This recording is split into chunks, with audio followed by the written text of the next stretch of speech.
Hi everyone, it's QuickyBaby and welcome back to World of Tanks, and today we've got the pleasure of watching QBWOT is weak from the European server playing in the SU-100M1, a vehicle which has never been featured on this channel but is currently quite popular, at least on the European server, because gosh darn it, the Object 268 version 4 is currently top of the tree, and so lots of people, and maybe QuickyBWOT is one of them, or QuickyBWOT is weak.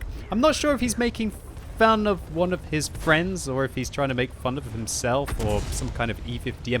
I don't even know. I'm not even going to try and suggest anything as to why this is, but I'm going to be calling you QuickyBWOT for the entire time during this replay. And he's probably one of them. He's one of those players who are wanting to get towards the Object 268 version 4. Now, when the whole of this rear gun mounted Soviet tank destroyer tech tree was completely changed, the SU-100M1 completely changed along with it, at least with regards to how you want to play this vehicle and what its combat capacities were. This vehicle had some of the most dramatic changes I think I've probably ever seen with a tank, apart from when you're either moving it up a tier or down a tier, or even sometimes you're changing its tank type like you did with the kind of like the T-30 back in the day, which used to be the Tier 10 American heavy tank, which then became the Tier 9 American tank destroyer.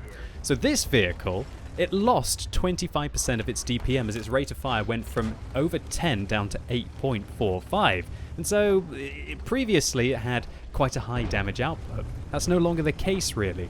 Also, the mobility of the vehicle was significantly changed. Its top speed changed from 50 to 54, and its reverse speed went from 14 to 16, and its power to weight ratio on the other hand went down, and its traverse speed was absolutely massacred from 38 degrees on hard terrain like you will be seeing on Himmelsdorf down to 24 degrees a second, so you can't really turn the vehicle nearly as quickly, and in theory that should make it flankable, but then again when you buff the reverse speed of this tank up to 16, then it kind of stops people from being able to flank it in the first place anyway, right, unless they want to double track it. Other things that changed about the vehicle is the gun became a lot more reliable, at least with regards to its penetration. Its penetration on its standard rounds went from 183 up to 212, and its premium rounds went from 236 up to a whopping 258. Just absolutely gigantic for a Tier 7 TD. A lot of other Tier 7 TDs are starting to pack around about 200mm of penetration is good for a Tier 7 TD, and if you're kind of packing that much premium pen, wow, then you're absolutely sorted inside a Tier 9 matchup. But this is not one of them. This is a kind of like a nice balanced matchup where QuickyBWOT is right in the middle of the pack here at Tier 7 with some top tier tanks and mostly bottom tier tanks. And on Himmelsdorf, you know, with this amount of artillery, it kind of feels like there are a lot less tanks jam-packed inside a very small map, right, when 20% of the enemy team are kind of cowering at the back, trying to just hope that nobody finds them, and yeah, playing artillery on Himmelsdorf is pretty awkward. Alright, so other things that changed about this vehicle. The aim time went from 1.7 seconds to 2.3, and the accuracy went from 0.33 to 0.41. These all don't sound like very good changes, right? Previously this tank sounds like it was a more mobile glass cannon, and now it's just got better penetration, but its aim time and its accuracy is all over the place. Well, its aim time and its accuracy is all over the place. Oh my word. Certainly rolled a 6 on that one, 0.41 accuracy, sniping the top of the T-34-85M, picking up QuickyBWOT's second kill of the game here. Doesn't quite manage to find the third there. I think he shot into the pillar. Kind of rushed that one. I always do that as well. It's quite hard to see the outline of where you think the enemy tank is when you're trying to shoot through tiny gaps like that when there's a lot of bushes around. But the main thing, ladies and gents, that changed about this vehicle is the tank received dramatic armor buffs. The armor went from 90 to 140mm on the upper plate, but more importantly, the structure of the tank, i.e. the area just around the gun, I'm not talking about the mantlet, went from 90mm up to 210. And so that means that QuickyBWOT can basically just sit in front of a lot of vehicles that previously he would have had to avoided, and now they kind of have to hit the lower plate to have a good chance. Now I absolutely loved that engagement against that Scorpion G there. QuickyBWOT basically just locked down the tracks of the Scorpion as he was about to fire, which meant that the Scorpion whiffed the shots into the side, and keeping those 490 hit points when you only start with 850 is going to give him a chance to possibly get through this game. Now he's already up to a top gun and 2,700 damage in the first 5 minutes of this battle. Anyone would consider this to be an incredible game for a tier 7 tank, but his job is not done yet, as he puts a round into that brand new tier 6 Italian medium tank that I really enjoy personally, but it doesn't look like that P43 is a match here for the tier 7 TD that's just waltzing towards him fairly quickly, but not ridiculously quickly at least. I'm not sure this tank is even close to being the Object 268 version 4 of tier 7, but then again, you know, with its balancing and its changes, this P43 BIS, or I meant to call it BIS apparently, because it's I think it means like 2 or 3. I'm gonna have to do a bit of reading up there. I know I annoyed a lot of my Italian viewers and I apologize for that.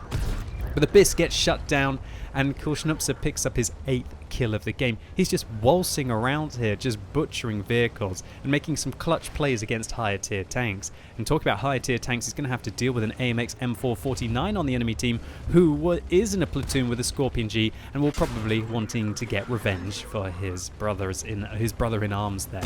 Okay, QuickyBaby bounces a shot from the KV-85, bombs it round the corner, puts a good shot into the lower plate there, also taking off the tracks by the looks of it.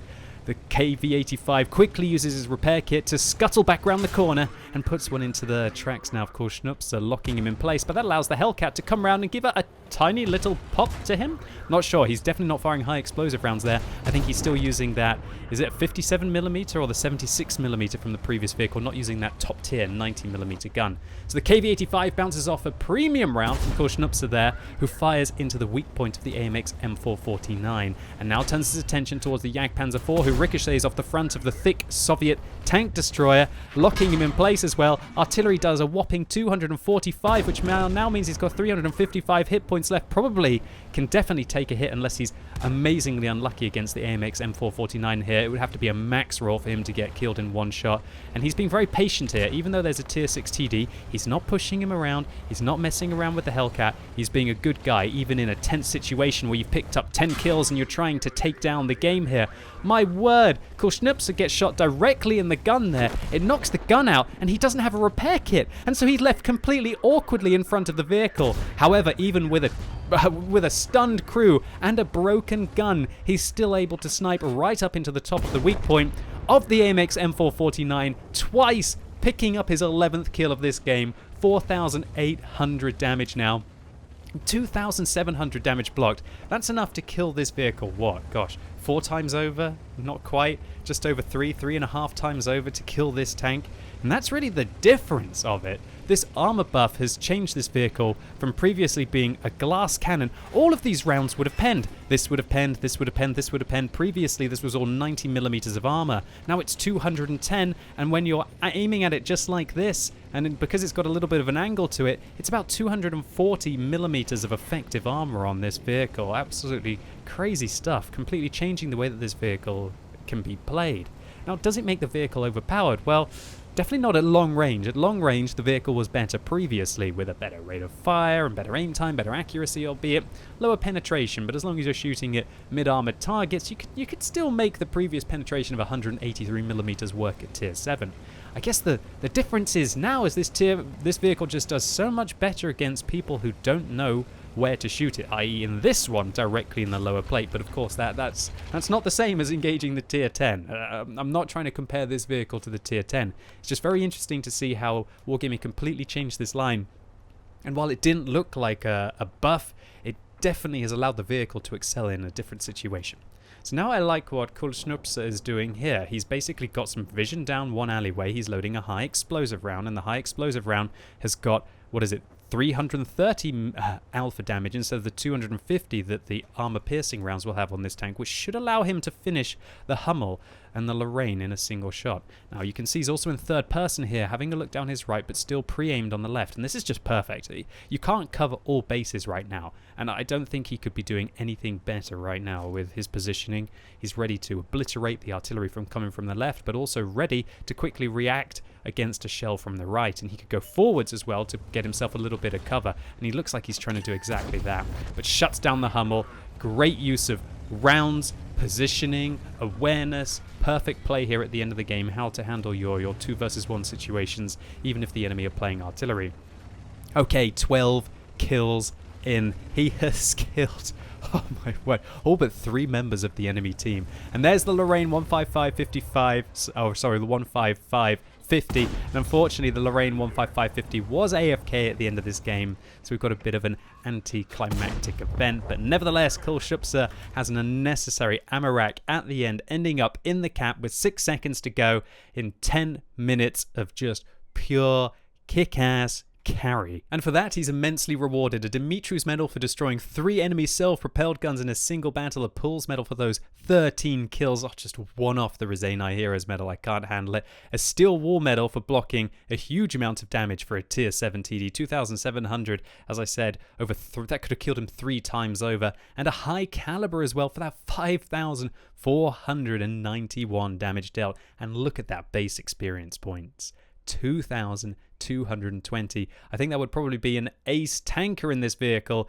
if that was the amount that you got with a premium account. An absolute ridiculous amount of base experience here, and even though he did fire a substantial amount of ammunition pretty much after running out of those armor piercing rounds, I don't think anyone can blame him. So QuickyBaby, thank you so much for uploading your replay on the What Replays website. I thoroughly enjoyed it, and it was really nice to see what the SU-100M1 is capable of with these armor buffs to the tank. It certainly changes how this vehicle can be played, and I'd be very interested if there are any SU-100M1 drivers out there who have been playing it, especially since it's top of the tree currently. And how do you feel the vehicle compares if you did play this tank previously as to when it was a glass cannon? Obviously on a map like Himmelsdorf, it's going to make the tank really, really good, but I wonder how it deals with a map like Prokhorovka, for example, especially in a tier 9 game. And I hope all of you out there enjoyed this video. If you did, consider giving it a thumbs up, but if you hated it, give it a thumbs down. And if you're watching this video as it's released on Sunday, it's time for another World of Tanks Tech Tree Showcase on twitch.tv/QuickyBaby. And this week, how many of you voted? 571, and the winner is the Bat Chatillon 25T. So come along right now as I start at tier 1 and work my way up towards one of my favorite medium tanks in the game. It's the All-In Assassin that I think can be one of the most fun tanks if you play it thoughtfully. And if you've never been to one of my Tech Tree showcases before, they're basically like miniature tank reviews throughout the whole line, so you can see if it's a line that's maybe interesting for you and worth grinding, or alternatively, if you already have the tanks, and maybe pick up a few tips and tricks along the way. And so I'm really looking forward to seeing as many views as possible right now on twitch.tv/QuickyBaby. Just have a lovely Sunday afternoon, irrelevant of what you get up to, and enjoy the bank holiday tomorrow if you're in the UK, as it's the first Monday of May, right? And as always, thank you so much for watching. You've been epic, and hopefully I'll see you soon.